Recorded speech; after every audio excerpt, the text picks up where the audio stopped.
Guramagad Lemas and Curry Lord Chardus. Agus Guramagad as a Curry Jack and Shaw Hagen Cornell Intac Shaw and sunny southeast. Agus Tigam and East Gatigar Tubu and sunny southeast there. La Galanta town agus Guramagad. And I'd like to say I'm very pleased to be here with you. I appreciate the invite from the committee to come and speak. As you probably know, Jerry Kelly was supposed to be here today, so I'm an entity for Jerry Kelly. He's involved in another skirmish in Belfast today with the British Army on our streets up there, so that's why I can't be here. But Caperby, but while I'm a Dewsbury, almost agus honor a Hortston Adini, a Huya Mac agus a Ridge, and I arm the Bratnya and Shaw. It's a kid Shaw then cheer.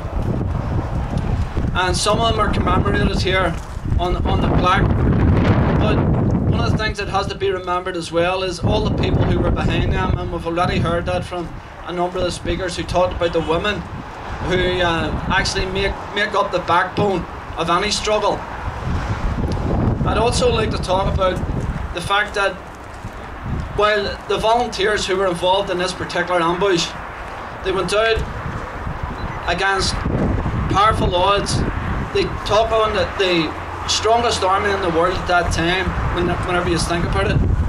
And they fought the British to a standstill. And they forced the British into come to terms with a new Ireland. Now, unfortunately, that Ireland did not include the 6 counties, and therefore we've had the past strife which culminated in the 35-year campaign of the IRA over this past 40 years. So for me, the struggle that these volunteers commemorated here were involved in was the same struggle as what we were involved in the north. And you know, some of you may well find that very hard to get your heads around or to appreciate. But one thing I would ask you to do is, there's a very powerful film that has been released this weekend. It's called Hunger. And if you go along to that, it might help you come to terms with the way that we were treated by the state, not only in the prisons but on the streets of the north of Ireland. And whenever I was asked to do the statement in 2005, I did so on the basis that we were confident that we have a strategy for a united Ireland, that we have a strategy which can take this part of the country and our part of the country in the north together into a new future. And I would ask people to to think about that. And there's no attempt on my part to claim republicanism as something that we have any particular ownership of. But I think that people have a duty to think about the interests of the nation. And whenever you think of the 1916 proclamation, which talked about cherishing all the children of the nation equally, that applies to us in that neck of the woods as well.